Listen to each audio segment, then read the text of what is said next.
They want to know if you can share a challenging moment that you've had in your career and how you overcame it. A doozy. That is a doozy. I've had lots of challenging moments in my career. The most monumental was a lawsuit. It crushed me. Emily and I we had worked really hard. We were in our late 20s, early 30s, financially independent, no debt in our life, about a $700,000 net worth at that time, and found myself in the middle of a lawsuit. Let's call it a business separation because of documentation. Those business owners ever dealt with this, you've got the documentation, you have to keep everything quiet. But nonetheless, this thing wrecked our world. It put us on our toes financially. It made us where we weren't debt-free anymore. Our net worth came to almost zero during this 7-year time period. Every facet of my life was challenged because during this lawsuit period, not only did I have to deal with the battle of the lawsuit, but I also had personal conflict. Emily and I had several miscarriages. That was hard. Emily dealt with it differently than I did. I'm trying to help her, and there was no words. And so for some of you who've ever gone through that, there are no words. During that same time period, my cousin, which was like my brother, committed suicide. Hard times. My dad passed away, which my hero. And so for the 7 years, what I can honestly say is I believe that God was ripping away every bit of self-confidence I had in my own abilities. I can remember friends sitting underneath a pine tree. I remember the exact place. I could take you to the pine tree today. It was about 6 years into this process, and I'm a whooped puppy. It was hard. We were sitting at the pine tree. It was about 12 o'clock, 12:30 in the morning, crystal clear sky in East Tennessee. I could see stars. Like you could reach out and touch them. And I can remember in that moment saying, God, what in the world are you doing? I didn't do anything wrong. Why are you doing this? There aren't any words for that moment, guys. To go from ultra confident, selling multiple businesses, becoming a CEO, youngest CEO in a firm's history, then to going through just devastation. What I learned through that time period is my beliefs. I think each of us go through life. You have your own hard times. We all have our own hard times. And it's our hard times that make us who we are today. I heard someone say, you know what if you did get $10 million tomorrow? What would you do with it? You've never had the discipline to know what it takes to earn it, and you're going to lose it. We see that so many times. Or what if you did end up being the CEO of 200 employees? You've never gone through the hard time of 20 employees. You're going to mess it up. During that 7 years, I grew more during that period of time than any other time in my life. I honestly believe that. What it framed for me personally, how do I deal with it, is what it framed for me in that moment underneath that pine tree, looking at the stars, questioning God, my very existence. The question came back to me rhetorically, not an audible voice, not some ghost, if you will, but it was, don't you trust me, Justin? Don't you trust me? Trust me, trust me, trust me. It was like in that moment. And so it was full surrender. It was in that moment that my belief came that God has created me and you. I hope you can say the same thing for something that he's created us for. It was in that moment I got this belief that I can do what only I can do. There's no one else on earth who has my exact gifts and my exact abilities. There are things that I'm very good at, and there's a lot of things I'm not good at. And it was in that moment that I had confidence that, hey, God, you got this. This is your business, man. This is your problem. You solve it. And it was that moment that shaped my very being. And now, years removed from that, I lean back into that time period. I'm like, this ain't nothing. We've gone through hard times. Whenever Emily, we thought she was passing away. We thought she was dying during COVID. There's nothing. God's got this. And it put a resiliency in my person that hopefully I can say going forward that no matter what we face, God's got this. Now, I don't want to test him on that. There's some people that have gone through harder things than what I went through. And my heart breaks for you. I have friends of mine who've lost children. I cannot imagine. I have friends of mine who lost spouses. I cannot imagine. I have friends of mine who were locked up wrongfully. They were proved later to be wrongfully imprisoned. I cannot imagine. Their life was destroyed. I didn't have that experience. But my experience is exactly what God needed in my life to change the person I am to hopefully the better person I am today. So we're all going to face challenges. You're going to face challenges. I'm going to face challenges. And as we face these challenges, it helps us to put a frame around that challenge. One of the things I learned in those challenges, I can look at it through the eyes of negativity, or I can look at it through the eyes of positivity. With every positive action, there's a negative reaction. And oftentimes during hard times, I have the tendency to focus on negativity. We all could take a challenge and put a frame around it and say, okay, like I did underneath that pine tree today, God, what you doing? Help me understand. I'm not going to fight this thing anymore. Help me, teach me, mold me, break me, whatever it's going to take. Make me a better person tomorrow than I am today. And friends, no matter what the hard time is, we all can learn from that. I'd love to know what challenges you faced and what challenges you overcome. I want to be a part of your journey. If you don't mind, shoot me a message, drop something in the notes below, shoot us an email. I'd love to hear your journey. I'd love to collaborate. I'd love to help you. I think at the end of the day, we have the honor and privilege to serve each other. Share your story with me. I'd love to hear it. So we hear from so many business owners that they got into business because they were passionate about the people they're trying to help or the product or service that they're providing to the community, but they weren't expecting to have to be managers. So can you describe your approach to leadership and team management?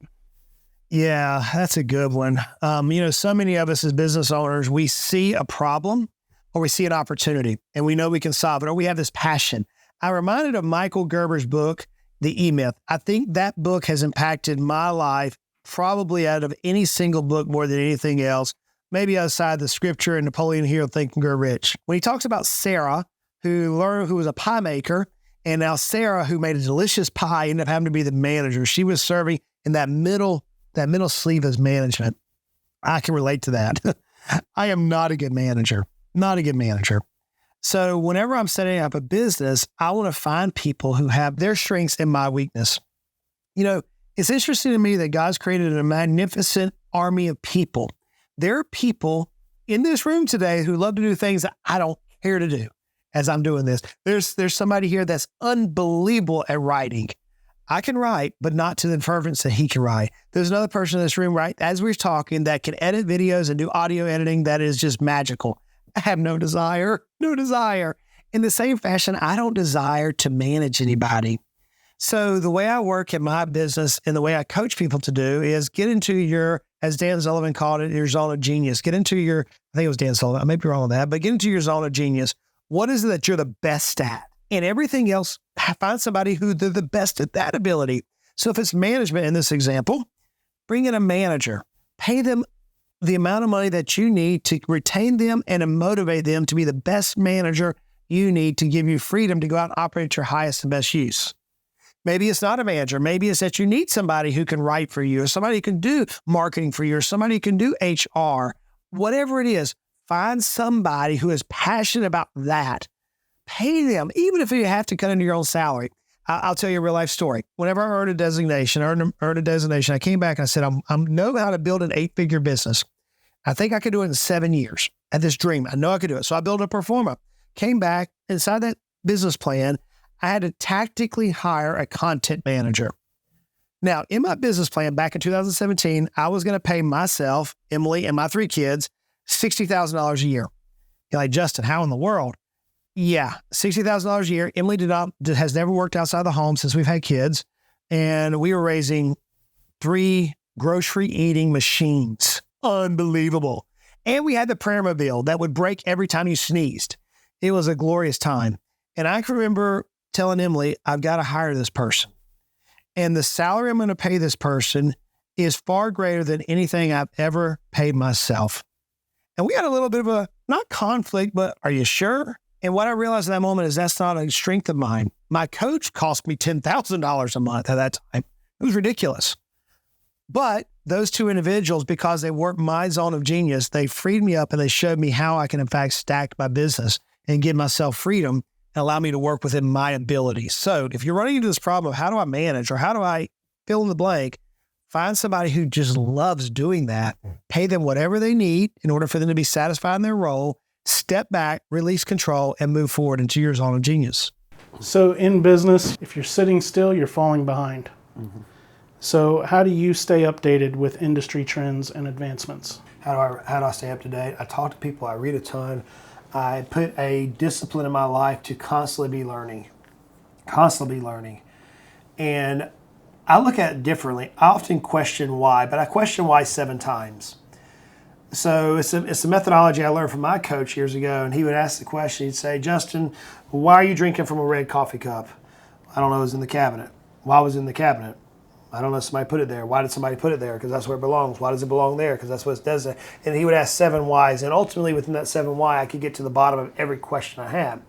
So when I'm looking at industry trends, whether it be coaching industry, like I have a client right now that is a dentist, love working with this guy.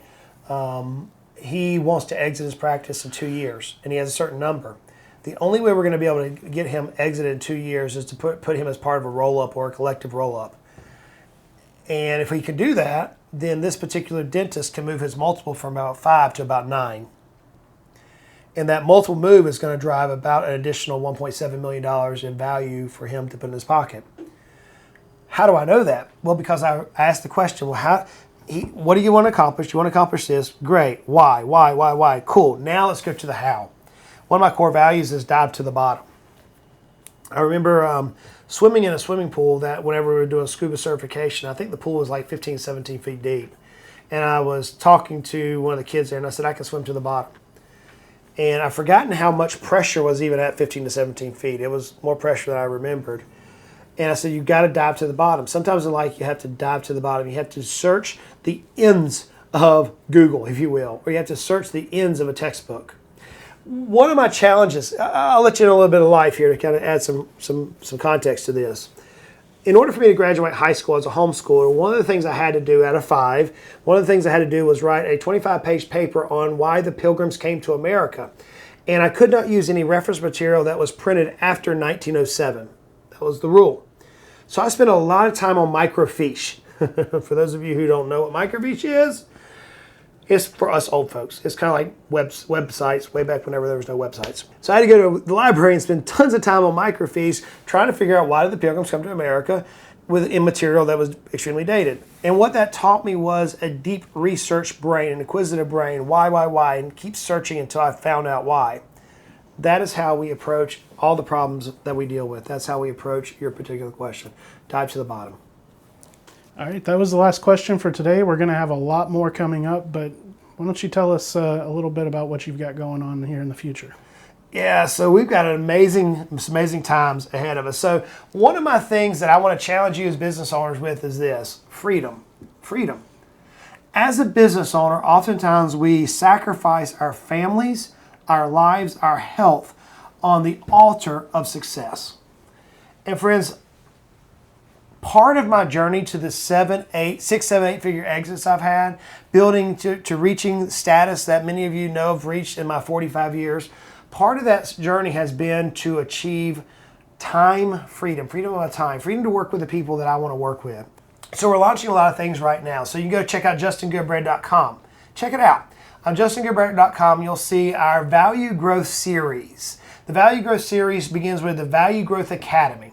The Value Growth Academy is going to be for those of you who are just slammed right now, but you want to have a collaborative approach and get little nuggets along the way to help you drive value in your company.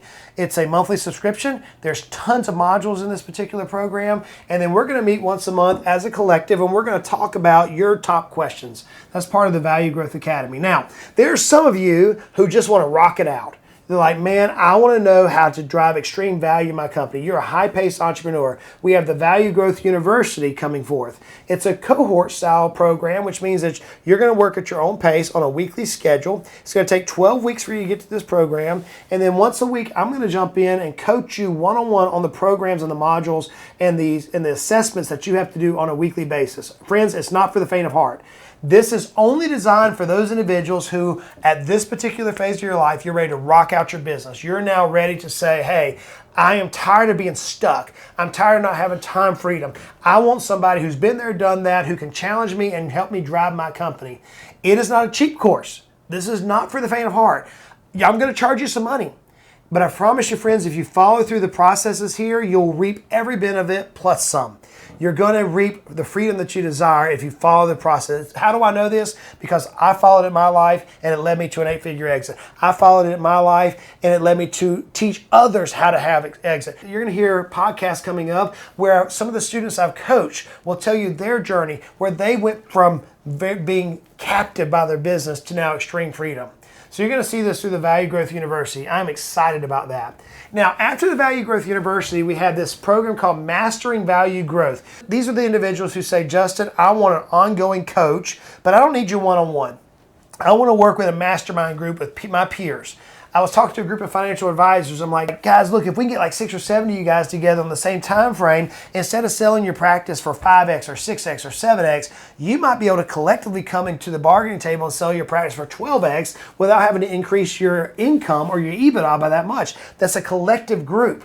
There are so many of you who listen to this podcast and this YouTube channel who say, man, Justin, I want to drive value, but I need a little bit more than a DIY. That's the Mastering Value Growth section of our offer. And of course, we have one-on-one coaching. You're going to see all this on the justingoodbread.com website. So there's a lot of things coming forth. I'm doing some speaking coming up. I love getting on stage. But friends, I got to tell you, I'm more excited than I've ever been about the courses, about the programs, and about the one-on-one coaching opportunities that we have coming up. So if you need some help, I can challenge you that we've got something for each and every one of you. Until next time, friends, let me challenge you. Y'all go out and make it a great day.